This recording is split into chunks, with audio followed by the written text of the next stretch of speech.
ఉండవల్లి చంద్రబాబు నివాసం వద్ద కదిరి మాజీ ఎమ్మెల్యే చాంద్ బాషా అనుచరుల ఆందోళన చేపట్టారు. కదిరి టికెట్ చాంద్ బాషాకు ఇవ్వాలని డిమాండ్ చేశారు. ఇప్పటికే కదిరి టికెట్ కందికుంట ప్రసాద్ భార్యకు కేటాయించింది టీడీపీ. అయితే 5 ఏళ్లుగా కష్టపడుతున్న టికెట్ ఇచ్చి చాంద్ బాషాకు న్యాయం చేయాలని డిమాండ్ చేశారు. ఈ క్రమంలో లోకేష్ కాన్వాయ్ను టీడీపీ కార్యకర్తలు అడ్డుకున్నారు. దీంతో కదిరి టికెట్ గెలవాలని కార్యకర్తలకు లోకేష్ చెప్పడంతో చాంద్ బాషాకి టికెట్ ఇస్తే గెలుస్తామని చెప్పారు, లేదంటే గెలవలేమని స్పష్టం చేశారు. దీంతో ఆగ్రహించిన లోకేష్ ఎవరు గెలుస్తారో ఎవరు ఏం చేశారో మాకు తెలుసని అక్కడి నుంచి వెళ్లిపోయారు.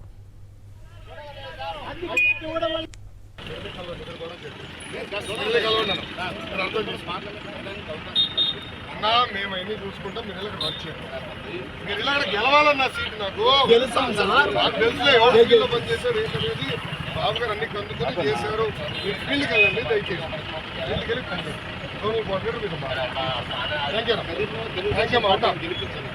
మీరందరూ కష్టపడితే గెలుస్తాం. Thank you. ఆయన భవిష్యత్తు మీరు గొడవ పెట్టుకుంటారు. Thank you very much.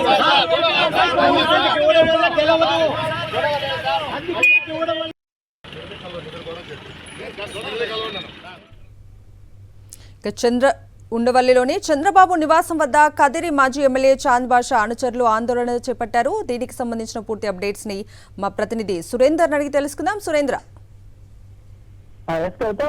ఉండవల్లిలోని చంద్రబాబు నివాసం వద్ద అసమ్మతి నేతల ఆందోళనలు అయితే కొనసాగుతూనే ఉన్నాయి. ఇప్పటికే అనేక మంది రంపచోడవరం కానీ ఇతర ప్రాంతాల నుంచి వచ్చి అనేక మంది ఆందోళన చేశారు. ఇప్పుడు రీసెంట్ గా కదిరి మాజీ ఎమ్మెల్యే చాంద్ బాషాకు టికెట్ ఇవ్వాలంటూ చాంద్ బాషా అనుచరులు చంద్రబాబు ఇంటి ముందు ఆందోళన చేసిన పరిస్థితి అయితే ఉంది. అక్కడ కందికుంట ప్రసాద్ సతీమణికి కదిరి టికెట్ చంద్రబాబు నాయుడు కేటాయించారు. అప్పటి నుంచి కూడా చాంద్ బాషా అనుచరులు అయితే పూర్తిగా ఆగ్రహావేశాలు అయితే వ్యక్తం చేస్తున్నారు. ఖచ్చితంగా చాంద్ బాషా 5 ఏళ్ల నుంచి టీడీపీ కోసం కష్టపడ్డ చాంద్ బాషా కాకుండా వేరే వాళ్ళకి ఇవ్వడంపై వాళ్ళైతే ఆగ్రహం వ్యక్తం చేశారు.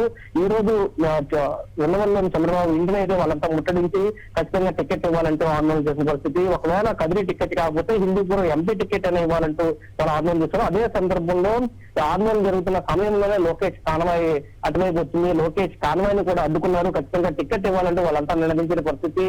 ఎవరికి టికెట్ ఇవ్వాలో మాకు తెలుసు, మీరు ఏమీ చెప్పాల్సిన అవసరం లేదు, ప్రస్తుతం ఆందోళన విరమించి వెళ్ళండి అంటూ లోకేష్ వాళ్ళకి చెప్పిన పరిస్థితి. అయితే చాంద్ బాషాకి టికెట్ ఇస్తే ఖచ్చితంగా మేము గెలిపించి తీరుతామంటూ వాళ్ళంతా లోకేష్ కి చెప్పారు. బెదిరిస్తున్నారా లేకపోతే ఆందోళనలో గొడవకు దిగడానికి మీరు ఇక్కడికి వచ్చారా అంటూ కూడా లోకేష్ అయితే ఆగ్రహం వ్యక్తం చేశారు కార్యకర్తల మీద. దీంతో కార్యకర్తలంతా కూడా పూర్తిగా ఆగ్రహానికి లోనయ్యారు. ఖచ్చితంగా టికెట్ ఇవ్వాలని ప్రకటిస్తాను, ఇక్కడి నుంచి వెళ్తామంటూ కూడా వాళ్ళంతా వీక్షించి కూర్చున్న పరిస్థితి. ఖచ్చితంగా ఈ అంశాన్ని నేను చంద్రబాబు దృష్టికి తీసుకెళ్తాను, చాంద్ బాషా టికెట్ వచ్చే విధంగా మాట్లాడతానని చెప్పి హామీ ఇవ్వడంతో వాళ్ళంతా వెలువరిగిన పరిస్థితి. కానీ కొద్దిసేపు మాత్రం అక్కడ పూర్తిగా ఉద్రిక్త వాతావరణం అయితే నెలకొని ఉందని చెప్పాలి. పూర్తిగా టికెట్లు ఎప్పుడైతే ప్రకటించారో అప్పటి నుంచి కూడా అసంతృప్తులంతా కూడా ఆందోళన పట్టబడుతున్నారు. టికెట్లు మార్పు చేయాలి అంటూ ఏదైతే చంద్రబాబు సర్వేలు చేస్తామని చెప్తున్నాడు, ఈ సర్వేలు పూర్తిగా విరుద్ధంగా ఉన్నాయి. జనాలకు సంబంధించి ఎవరైతే కార్యకర్తలు ఉన్నారో వాళ్ళ నుంచి కానీ ప్రజల నుంచి కానీ అభిప్రాయాలు సేకరణ లేకుండా ఏకపక్షంగా నిర్ణయాలు చేస్తున్నారు. పార్టీ కోసం కష్టపడిన వాళ్ళకి అన్యాయం జరుగుతుందంటూ వాళ్ళు ఆరోపిస్తున్నారు. దానిలో భాగంగానే కదిరి టికెట్ కూడా అదే విధంగా ఇచ్చారు. కనుగొండ ప్రసాద్ సతీమణికి టికెట్ కేటాయించారు. అసలు ప్రజల్లో తిరగలేదు అని చెప్పి వాళ్ళంతా చెప్తున్న పరిస్థితి. చాంద్ బాషా టికెట్ ఇవ్వకపోతే తీవ్రమైన ఆందోళన చేస్తాము, తీవ్రమైన పరిణామాలు టీడీపీ ఎదుర్కోవాల్సి వస్తుందంటూ కూడా వాళ్ళ హెచ్చరికలు అయితే జారీ చేస్తున్నారు.